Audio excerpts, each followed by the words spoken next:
போட்ட பிறகு கழித்து வாங்கிக்கலாம்.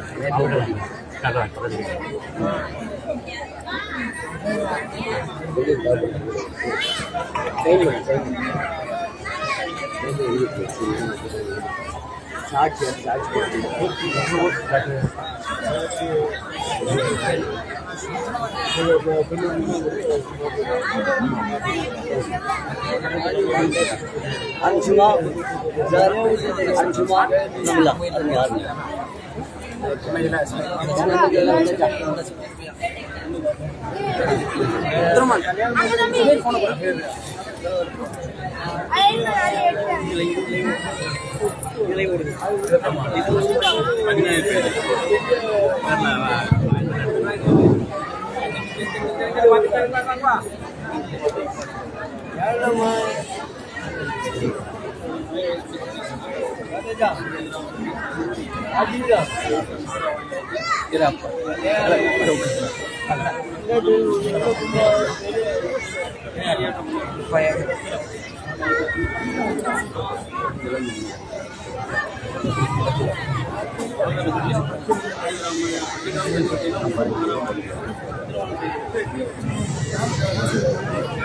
Assalamualaikum warahmatullahi wabarakatuh.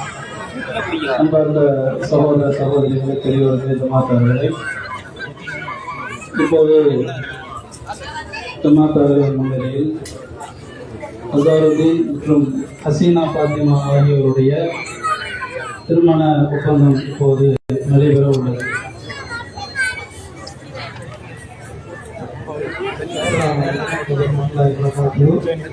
எனது மகள் ஹசீனா பாத்திமாவை 10 கிராம் தங்கம் மகராக பெற்றுக்கொண்டு திருமணம் முடித்து வைக்க ஒப்புக்கொள்கிறேன்.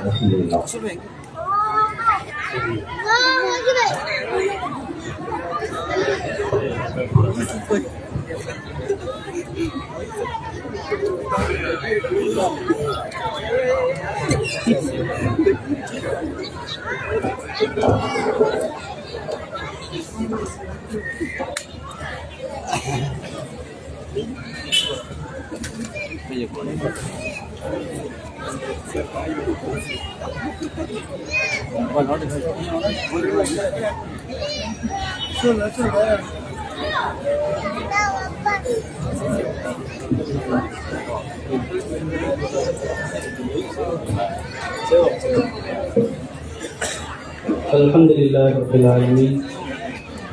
Wassalatu wassalamu ala rasulillahi sallallahu alaihi wasallam.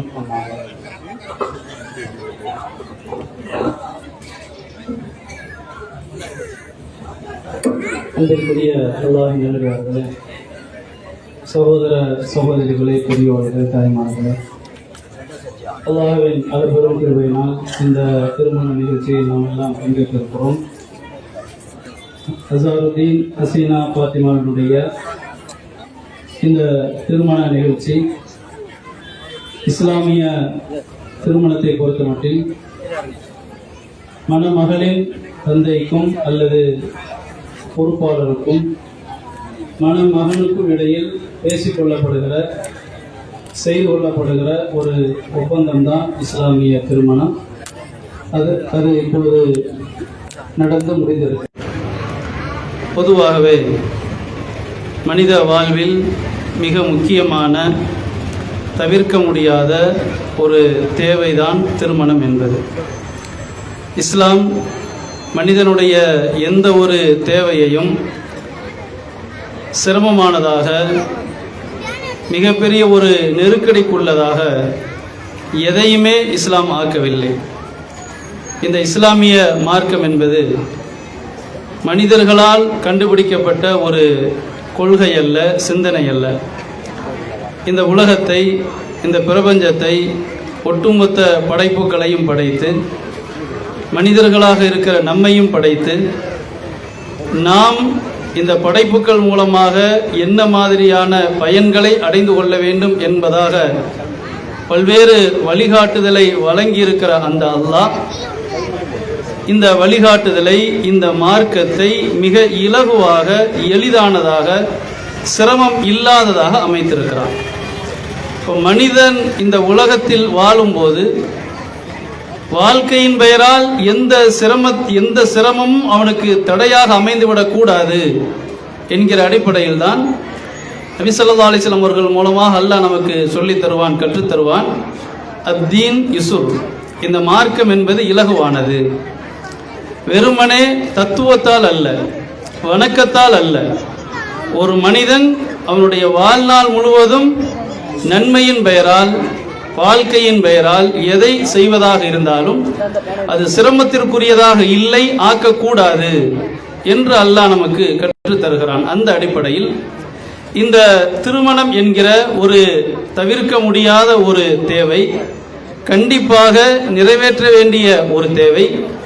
அந்த தேவையை எந்த காரணத்தை முன்வைத்தும் சிரமமானதாக அல்லாஹ் ஆக்கவில்லை. ஆனால் மனிதர்கள் காலப்போக்கில் பல ஆயிரம் ஆண்டுகளை கடந்து பல்வேறு கலாச்சாரம் நாகரிகத்தை கடந்து வருகிறோம் என்கிற பெயரால் அவர்களுக்கு சிரமம் இல்லாத விஷயங்களை எல்லாம் சிரமத்திற்குரியதாக, சவாலுக்குரியதாக ஆக்கி கொண்ட பல்வேறு செயல்களில் இந்த திருமணமும் ஒன்று. கல்யாணம் செய்து பார் என்று சொல்லக்கூடிய அளவிற்கு எப்படி ஒரு வீடு கட்டுவது என்பது ஒரு மனிதனுடைய வாழ்வில் மிக முக்கியமான ஒரு தேவையோ, எவ்வளவு பாரதூரமானதோ சிரமமானதோ, அது மாதிரி திருமணம் என்பதும் ஒரு சாதாரணமான ஒன்று அல்ல, ரொம்ப சிரமத்திற்குரியது என்பதை போன்று மனிதர்கள் அமைத்துக் கொண்டார்கள். ஆனால் எல்லா மனிதர்களுக்கும் நேர் வழிகாட்டியாக இருக்கிற அல்லாஹ் மற்றும் ரசூல், அந்த அல்லாஹ் ரசூலை உயிரை விட மேலாக ஏற்றுக்கொண்டிருக்கிற முஸ்லிம் சமுதாயம் இந்த சிக்கலுக்குள் அகப்பட்டு தவித்துக் கொண்டு இருக்கிறது.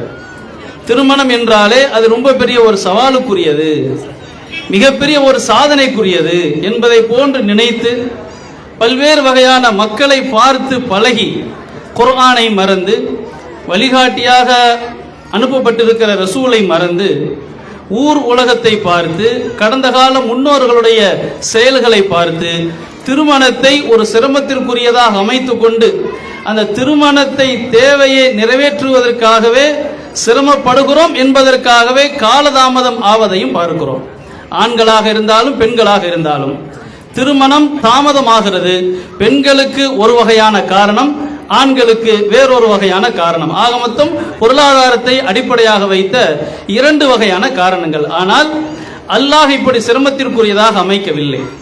நபி ஸல்லல்லாஹு அலைஹி வஸல்லம் அவர்கள் இந்த திருமணம் எவ்வளவு எளிதாக முடிக்கப்பட வேண்டியது என்பதை தமது வாழ்க்கையிலும் தம்முடைய குடும்பத்தினருடைய வாழ்விலும் தமது தோழர்களுடைய வாழ்விலும் அல்லாஹ்வின் தூதர் மிக எளிமையானது என்பதைத்தான் கற்றுத்தந்திருக்கிறார்கள்.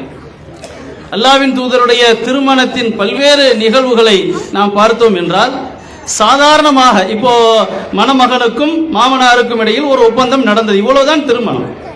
இதே ஒரு பெரிய இமயமலை ஏறக்கூடிய சாதனையை போன்று உலகமாக சாதனையாக பெரிய வேதனையாக அல்லாஹ்வின் தூதர் அதை அமைக்கவில்லை. இந்த ஒரு நிமிஷம் கூட ஆயிருக்காது அவங்க ரெண்டு பேரும் பேசினது, ரெண்டு பேரும் பேச்சுவார்த்தை நடத்தினது ஒரு 2 நிமிஷம் ஆயிருக்குமா? அப்ப இதுதான் இந்த திருமணம். சாட்சிகள் முன்னிலையில் இந்த ஒரு ஒப்பந்தம் செய்து கொள்வதுதான் திருமணம். நபி ஸல்லல்லாஹு அலைஹி வஸல்லம் அவர்கள் இப்படித்தான் தமது திருமணங்களை அமைத்துக் கொண்டார்கள், தம் தோழர்களுக்கும் அப்படித்தான் அமைத்து கொடுத்தார்கள். அதனால்தான் எந்த சிரமத்தையும் அவர்கள் ஏற்படுத்தவே இல்லை. இன்றைக்கு திருமணத்தின் பெயரால் திருமண பேச்சு எடுத்து முடிவதற்கே பல மாதங்கள், சில குடும்பத்தில் வருடங்கள் கூட கிடக்கிறது. காரணம் என்ன? அதற்கென்று எல்லா வகையான ஏற்பாடுகளையும் செய்ய வேண்டும் என்பதனால் பல நேரங்களிலே திருமணத்தை ரொம்ப ஒரு ஆடம்பரமாக நடத்த வேண்டும் என்பதற்காக கடன்களை வாங்கி, ஹராமாக்கப்பட்ட வட்டிக்கு கடன் வாங்கி திருமணம் நடத்தக்கூடிய அளவிற்கெல்லாம் இஸ்லாமிய குடும்பங்களில் நடந்து கொண்டிருக்கிறது. அல்லாஹ் அப்படிப்பட்ட ஒரு சிரமத்தை தரவே இல்லை, இலகுவாகத்தான் அமைத்துக் கொள்ள வேண்டும். அல்லாஹ்வின் தூதர் சொல்லித் தருகிறார்கள், அலமுன் நிக்காஹி பரக்கா ஐஸருஹு மௌனா. எந்த திருமணம் மிக குறைந்த செலவில் நடத்தப்படுகிறதோ அல்லாஹ்வினுடைய அளவற்ற அருள் பெறக்கூடிய ஒரு திருமணமாக அமைந்திருக்கிறது என்று அல்லாஹ்வின் தூதர் சொல்றாங்க. அப்ப குறைந்த செலவில் நடத்தப்படுகிற திருமணம் ஏராளமான பரக்கத்துகள் பெறுவதற்கு காரணமாக இருக்கிறது. இப்ப நம்ம மணமக்களை துஆ செய்றோம், வாழ்த்துறோம். எப்படி சொல்றோம்? அவர்களுக்கு அல்லாஹ் பரக்கத் செய்யட்டும் என்பதாக சொல்கிறோம். இப்ப பரக்கத், எந்த திருமணம் மிக சுருக்கமான செலவில் நடத்தப்படுகிறதோ அதுதான் பரக்கத்து நிறைந்த திருமணம் என்றும் அல்லாஹ்வின் தூதர் சொல்லித் தருகிறார்கள். ஆகவே இஸ்லாமிய திருமணத்தை பொறுத்தமட்டில் மிக எளிமையாக நடத்தப்பட வேண்டும். அது பாரதூரமானதாக, சிறப்பிற்குரிய ஒரு பெரிய ஒரு சிரமத்திற்குரியதாக, ஒரு சுமையாக அல்லாஹ்வின் தூதரோ அமைக்கவில்லை. முஸ்லிம்கள் பலருடைய வாழ்வில், குடும்பங்களில் நடத்தப்படுகிற திருமணம் மிகப்பெரிய ஒரு சிரமத்திற்குரியதாக அமைக்கப்பட்டிருக்கிறது. இது இஸ்லாம் சொல்லித் தரக்கூடிய வழிமுறைகளுக்கு மாற்றமானது என்பதை நாம் கவனத்தில் வைக்க வேண்டும். அதே போல இஸ்லாமிய திருமணத்தில் இன்னொரு முக்கியமான ஒன்று மகர். திருமணத்தினுடைய அடிப்படையே மகரிலிருந்து தான் துவங்க வேண்டும். அல்லாஹ் குர்ஆனில் குறிப்பிடும் போது ஆணுக்கு மகளுக்கு கொடுக்க வேண்டிய அந்த மகரைத்தான் அல்லாஹ் வலியுறுத்துகிறானே தவிர கட்டாயப்படுத்துகிறான், ஆர்வமூட்டுகிறான். அது கொடுத்து தீர வேண்டும். கொடுக்கவில்லையானால் அதனால் திருமணம் கொடுக்கக்கூடிய சூழல் வருகிற வரை திருமணத்தை தள்ளி போட வேண்டும் என்கிற அளவிற்கு மார்க்கம் வலியுறுத்தி சொல்கிறது. ஆனால் இஸ்லாமிய குடும்பங்களில், வாழ்வியலில் இந்த மகர் என்பது எப்படி இருக்கிறது? அதை தாண்டி பெண்ணை பெற்றவர்களிடத்திலே, பெண்ணின் பொறுப்பாளர்களிடத்திலே கேட்டு பெறக்கூடிய, மறைமுகமாக மிரட்டக்கூடிய அல்லது ஊர் வழக்கப்படி கேட்கக்கூடிய ஒரு வகையான வரதட்சணை கேட்கக்கூடிய ஒரு பழக்கம் இருக்கிறது. இதற்கும் இஸ்லாத்திற்கும் எந்த ஒரு சம்பந்தமும் இல்லை. சொல்ல போனால் மறுமையில் அது மிகப்பெரிய ஒரு தண்டனைக்குரிய ஒரு குற்றமாக நமக்கு மார்க்கம் சொல்லித் தருகிறது. இப்போ மகர் தான் மிக முக்கியமான ஒன்று. அப்போ இஸ்லாமிய திருமணம் என்பது எளிதாக நடத்தப்பட வேண்டும். இது அல்லாஹ்வின் தூதர் சொல்லித் தருவது. அதே போல மகர் தான் இஸ்லாமிய திருமணத்தினுடைய மிக முக்கியமான ஒரு அடிப்படை என்பதையும் நாம் கவனத்தில் வைத்துக் கொள்ள வேண்டும். அப்துல் ரஹ்மான் பின் அவுஃப் ரலியல்லாஹு அன்ஹு அவர்களை தெருவில் சந்திக்கும் போது, யதார்த்தமாக சந்திக்கும் போது அல்லாஹ்வின் தூதர் கேட்கிறார்கள், கொஞ்சம் வித்தியாசமாக தோற்றம் அளிக்கிறீங்களா, என்ன விஷயம்? கேள்வி கேட்ட பிறகு சொல்கிறார்கள், எனக்கு கல்யாணம் முடிஞ்சிடுச்சு. இன்னைக்கு நம்ம அனுபவத்தில் இதையெல்லாம் நம்ம எதிர்பார்க்க முடியுமா? அப்படிப்பட்ட ஒரு விஷயத்தை நம்மால் இன்றைக்கு சாதாரணமாக பார்க்க முடியுமா என்றால் ரெண்டு தரப்பிலுமே முடியாது. யார் அழைக்கிறார்களோ அவர்கள் தரப்பிலும், யார் அழைக்கப்படுகிறார்களோ அவர்கள் தரப்பிலும் இது ஒரு வினோதமானதாக தெரியும். ஆனால் அல்லாஹ்வின் தூதர் 5 நேரமும் நபித்தோழர்களை சந்திக்கிறார்கள். நாம் எல்லாம் சில 1000 ஆண்டுகளுக்கு பிறகு வாழ்ந்து கொண்டு உயிரை விட மேலாக மதிக்கிறோம் என்று சொல்லிக் கொண்டிருக்கிறோம். ஆனால் நிகழ்காலத்தில், சமகாலத்தில் வாழ்ந்து கொண்டிருக்கக்கூடிய அந்த சஹாபாக்கள் அந்த தூதரை, அந்த ரசூலை எந்த அளவுக்கு நேசிச்சிருப்பாங்க? நம்ம உயிரை விட மேலாக நேசிப்பதாக சொல்கிறோம் 1000 ஆண்டுகளுக்கு பிறகு. சமகாலத்தில் வாழுகிறவர்கள் எந்த அளவுக்கு நேசித்திருப்பார்கள்? அப்படி நேசிக்கப்பட்ட அந்த தூதரை, அந்த ரசூலை, அந்த வழிகாட்டியை, அந்த தலைவருக்கு சொல்லாமலேயே திருமணத்தை நடத்துகிறார்கள். ஏன்? அப்படி ரசூல்லா பழக்கி இருக்கிறாங்க.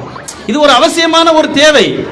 அதற்கென்று என்ன முக்கியமானதோ அதை செஞ்சு நடத்திக்கிட்டே இருங்க. இப்படிதான் ரசூல்லா காட்டியிருக்கிறாங்க. அப்ப திருமணம் முடிஞ்சிருச்சுன்னு சொன்ன உடனேயே ஏன் எங்களை ஒரு வார்த்தை சொல்லல, யாரை வச்சு கல்யாணம் பண்ண என்றெல்லாம் அல்லாஹ்வின் தூதர் கேட்கவில்லை. கம் சுப்தலஹா, அந்த மணப்பெண்ணுக்கு நீ என்னப்பா மகர் கொடுத்த? இதான் ரசூல்லா கேட்ட கேள்வி. இப்ப கேட்க வேண்டிய கேள்வி என்ன நீ மகர் கொடுத்த? அவர் ஒரு சின்ன தங்க கட்டியை கொடுத்தேங்கிறாரு. சரிப்பா, ஒரு விருந்தாச்சும் போடு, ஒரு வலிமா விருந்தாச்சும் ஏற்பாடு பண்ணி போடு என்பதாக அல்லாஹ்வின் தூதர் சொன்னாங்க. அப்ப நமக்கு புரிய வேண்டிய இந்த ஹதீஸ், இந்த வரலாறு 2 பாடத்தையும் சொல்கிறது. அல்லாஹ்வின் தூதர் பிரம்மாண்டமானதாக நடத்தப்பட வேண்டும் என்பதாக காண்பிக்கவும் இல்லை, எளிமையாகத்தான் நடத்த வேண்டும் என்றுதான் செயல்படுத்தி காட்டியிருக்கிறார்கள். மிக முக்கியமாக மகர்தான் திருமணத்தினுடைய முக்கியமான மைய பொருள் என்பதையும் அல்லாஹ்வின் தூதர் இந்த செயலின் மூலமாக நமக்கு உணர்த்துகிறார்கள். இஸ்லாமிய திருமணத்தில் இது மிக முக்கியமான ஒன்று. அதே போல மக்கள் சார்ந்த ஒரு சில செய்திகளையும் நாம் நினைவில் வைத்துக் கொள்ள வேண்டும். அல்லாஹ் ரப்பல் ஆலமீன் திருமண வாழ்க்கை பற்றி சொல்லும் போது, ஒமின் ஆயாத்திஹி அன் ஹலகலக்கும் மின் அன்ஃபுசிக்கும் அஸ்வாஜன் லிதஸ்குனு இலைஹா வஜஅல பைனக்கும் மவத்தா வ ரஹ்மா இன்ன ஃபீ ذلك லஆயாத்தின் லிகௌமி யதஃபக்கரூன். அல்லாஹ் உங்களுக்கான துணையை உங்களிலிருந்தே அல்லாஹ் படைத்திருக்கிறான். அதாவது ஆண்களுக்கான துணையை ஆண்களிலிருந்தே அல்லாஹ் உருவாக்கி இருக்கிறான். முதல் வரலாற்றிலிருந்து அல்லாஹ் பேசுறான், ஆதமிலிருந்து அல்லாஹ் பேசுறான். ஆதமினுடைய ஜோடியாக இருக்கிற ஹவ்வா அவர்களை ஆதமிலிருந்து தான் அல்லாஹ் படைத்தான். அப்போ உங்களுக்கான இணையை, துணையை உங்களிலிருந்தே அல்லாஹ் படைத்திருக்கிறான் என்று சொல்லிவிட்டு வஜஅல பைனக்கும் மவத்தா வ ரஹ்மா, உங்களுக்கிடையில் பாசத்தையும் அன்பையும் இணைப்பையும் இரக்கத்தையும் அல்லாஹ் ஏற்படுத்தினான். இதை நீங்கள் சிந்தித்து பார்த்தால் அல்லாஹ் இருக்கிறான் என்பதை நீங்கள் புரிந்து கொள்ளலாம்.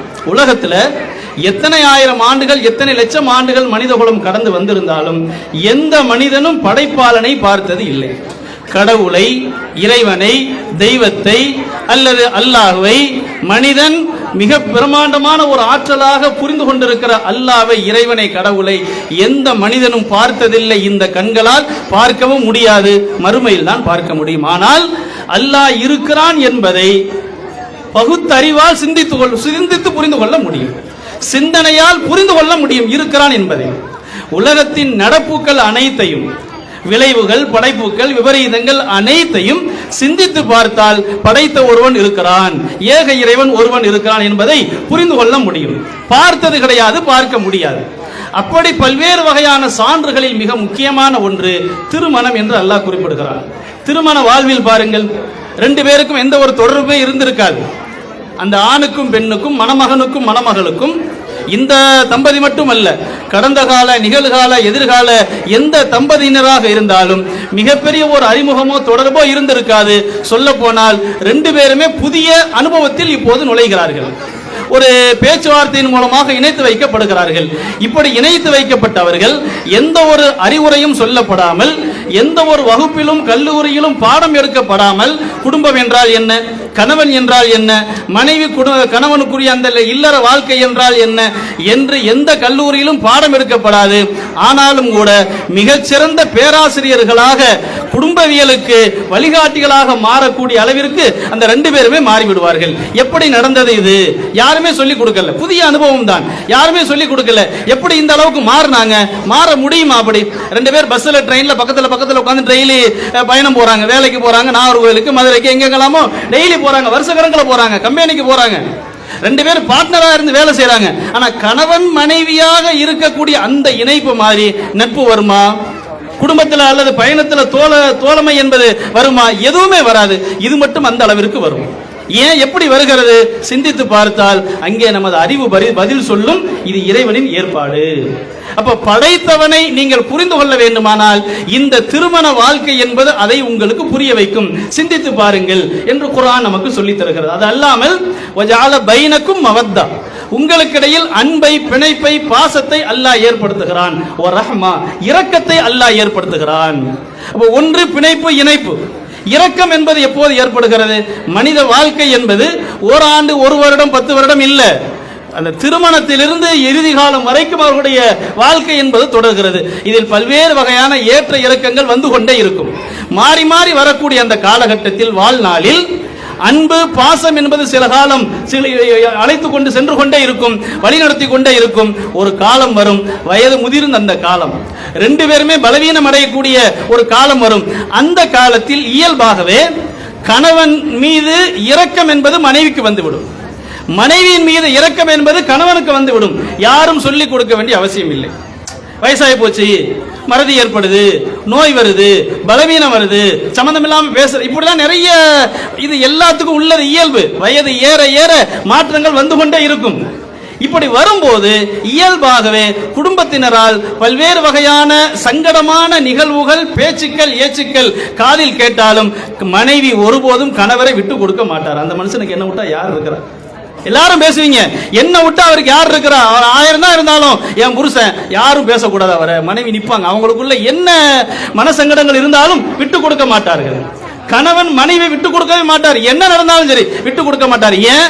ரஹ்மா, அல்லாஹ் இரக்கத்தை ஏற்படுத்தி இருக்கிறான். நீங்க சிந்திச்சு பாருங்க, அல்லாஹ் தான் இதை உருவாக்குறான் என்று நீங்கள் புரிந்து கொள்ளலாம். அப்ப இந்த திருமண வாழ்க்கை என்பது அல்லாஹ்வை புரிந்து கொள்ளக்கூடிய மிகப்பெரிய ஒரு சான்று என்பதை பல்வேறு சான்றுகளில் ஒன்றாக அல்லாஹ் நமக்கு இதை குறிப்பிட்டு தருகிறான். அப்ப இந்த திருமணம் மிகப்பெரிய ஒரு அற்புதம். இந்த இணைப்பு என்பது அல்லாஹ்வின் அற்புதத்தை புரியக்கூடிய மிக முக்கியமான ஒன்று.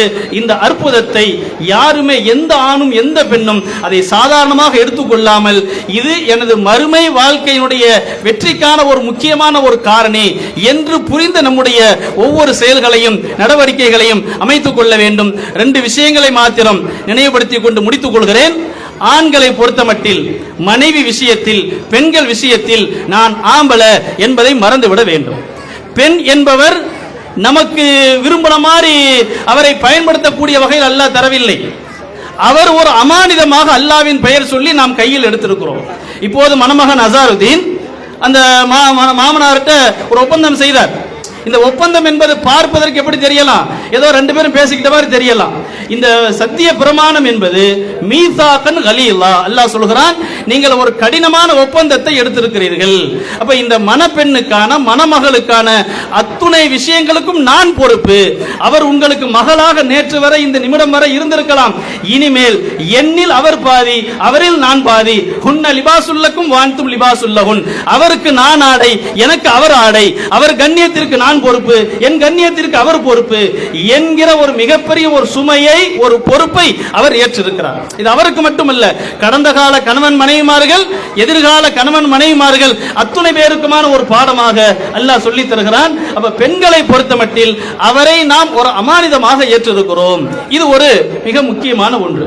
இரண்டாவது, பெண்களை பொறுத்தவரை, மனைவியாக இருக்கக்கூடிய ஒரு பொறுத்தவரை இன்னொரு ஒரு சுருக்கமான ஒரு அடிப்படையை தயவு செய்து கவனத்தில் வைத்துக் கொள்ளுங்கள். ஏன் இதை நினைவுபடுத்த வேண்டிய ஒரு கட்டாயம் இருக்கிறது. பல்வேறு வகையான சங்கடங்களும் மனவேதனைகளும் பல்வேறு சூழல்களிலே ஏற்படுவதை தவிர்க்க வேண்டுமானால் ஆண்கள் அவர்களுக்கான பொறுப்பை உணர்ந்து அல்லாஹ்விற்கு பயந்து நடந்து கொள்ள வேண்டும்.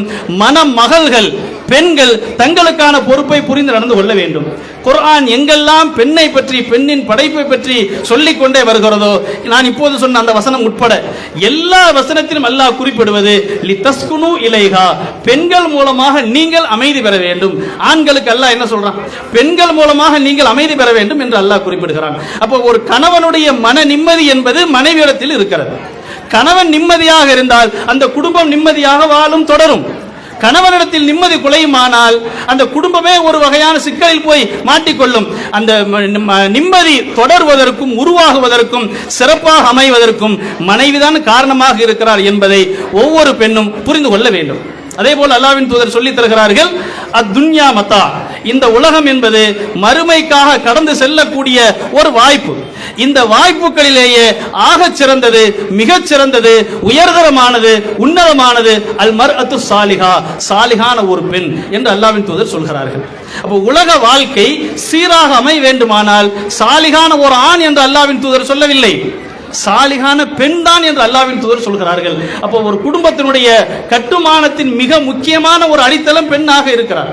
அதே போல நாம் பார்க்கலாம், ஒரு பெண் 4 காரணத்திற்காக மக்களிடத்தில் திருமணம் செய்து கொள்ளப்பட்டு கொண்டே இருக்கிறார்கள். அழகுக்காக திருமணம் செய்வார்கள், செல்வத்திற்காக திருமணம் செய்வார்கள், குடும்ப பாரம்பரியத்திற்காக திருமணம் செய்வார்கள்.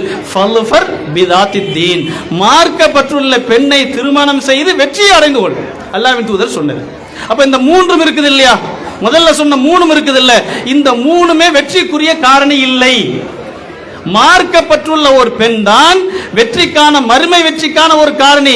மார்க்கப்பட்டுள்ள ஆண் என்று அல்லாஹ்வின் தூதர் சொல்லவில்லை. அதற்காக ஆண் மார்க்கப்பட்டுள்ளன பார்க்க தேவையில்லையா? அப்படி பொருள் அல்ல. இது மிக முக்கியமான ஒன்று. இறையச்சம் உள்ள பெண், மார்க்கப்பட்டுள்ள பெண் என்பது மிக முக்கியமான ஒரு குடும்பத்தினுடைய அடிப்படை அவர். அப்போ மணமகள்கள் நாம் இந்த ஒரு அடிப்படையை புரிந்து கொள்ள வேண்டும். பெற்றோர்கள் நமது பிள்ளைகளை இறையச்சத்தோடு மார்க்க கொள்கை அடிப்படையில் வளரக்கூடிய பிள்ளைகளாக ஆண் பிள்ளைகளையும் கவனம் செலுத்த வேண்டும், பெண் பிள்ளைகளையும் நாம் கவனம் செலுத்த வேண்டும். உலக காரணிகளை பொறுத்தமட்டில் அழகோ செல்வமோ குடும்ப பாரம்பரியமோ அது நிரந்தரமானதும் அல்ல, நீடித்து நிலைக்கக்கூடியதும் அல்ல, எப்போது அது இல்லாமல் போகும் என்று சொல்ல முடியாது.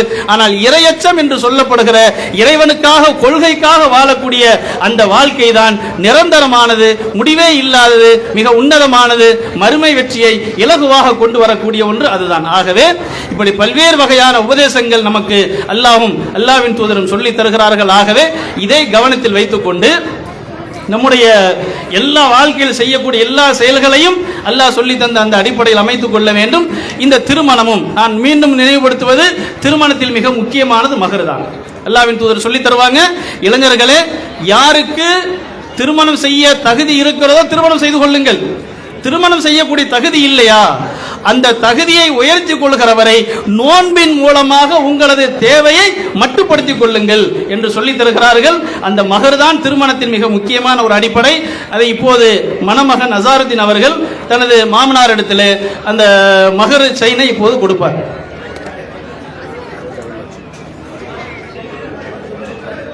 எடுத்துக்கிறோம்.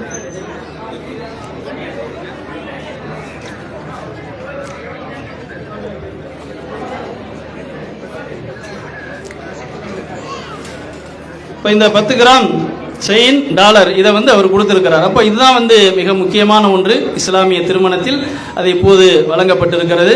பொதுவாகவே நாம் வந்திருக்கக்கூடிய அனைவரும் கவனத்தில் வைத்துக் கொள்ள வேண்டியது, நம்முடைய குடும்பத்தில் நடக்கக்கூடிய திருமணமாக இருந்தாலும் அல்லது உறவினர்கள் குடும்பத்தில் நடத்தப்படுகிற திருமணங்களாக இருந்தாலும் இந்த ரெண்டு அடிப்படை நாம் கவனத்தில் வைத்துக் கொள்ள வேண்டும். இலகுவாக நடத்துங்கள் என்பதை நம்மால் எந்த அளவிற்கு சொல்லி புரிய வைக்க முடியுமோ சொல்ல வேண்டும். ரொம்ப ஆடம்பரமாக கல்யாணத்தை பண்ணி பாரு அப்படிங்கிற அளவுக்கு சவால் விழக்கூடிய அளவுக்கு நடந்தா ஏப்பா சிம்பிளா நடத்திட்டு போங்கப்பா, ஏப்பா சிரமத்திற்கு கொண்டு வரீங்க அப்படிங்கிற மாதிரி வந்திருக்கக்கூடிய நாமளே சொல்லி பழகணும். அதே போல வரதட்சணை வாங்குறீங்களா, தயவு செய்து நீங்க கூப்பிடாதீங்க என்பதையும் வந்திருக்கக்கூடிய மக்கள் சொல்லி சொல்லி பழக வேண்டும். இது நாகரிகமற்றது செயல் அல்ல, நன்மையில் நீங்கள் முன்னு பங்களிப்பு செய்கிறீர்கள். இப்படி சொல்லும் போது அவர்களை நன்மையின் பக்கம் தூண்டுகிறோம். அதே போல் நம்மளை கூப்பிடலையா, சிம்பிளா நடத்துறாங்க, நம்மளை கூப்பிடலையா, அதுக்கு ஒரு வருத்தப்படவோ கோச்சிக்கிறோ கூடாது. கேள்விப்பட்டம்பா, பாரக்கல்லா, அல்லாஹ் உங்களுக்கு பரக்கத் செய்யட்டும் என்பதாக சொல்லி நாம் ஒதுக்கி கொள்ள வேண்டும். கூப்பிடாவிட்டாலும் மனதளவில் கூட நாம் அவர்களுக்காக துஆ செய்துவிட்டு கண்ணியமாக ஒதுங்கி விடலாம். ஆகவே நம்முடைய வாழ்நாளில் செய்யக்கூடிய எல்லா செயல்களையும் அல்லாஹ்விற்காக ரசூல் சொல்லி தந்த அந்த அடிப்படையில் செயல்பட்டு உலக வாழ்க்கையை மன நிறைவானதாக, மறுமை என்கிற உண்மையான வாழ்க்கையை வெற்றிகரமானதாக அமைத்துக் கொள்ள நாம் முயற்சிப்போமாக. வாஹிரு தாவானா அல்ஹம்துலில்லாஹி ரப்பில் ஆலமீன். மக்களுக்காக துஆவை அல்லாஹ்வின் தூதர் சொல்லி தந்திருக்கிறாங்க. பெண்கள் மணமகளை சந்தித்து, ஆண்கள் மணமகனை சந்தித்து பாரக்கல்லாஹு லக வ பாரக அலைக வ ஜமஅ பைனகுமா ஃபீ கைர் என்கிற அந்த துஆவை நாம் செய்ய வேண்டும். அல்லது சுருக்கமாக பாரக்கல்லாஹ் என்று சொன்னாலும் போதுமானது. வாஹிரு தாவானா அல்ஹம்துலில்லாஹ்.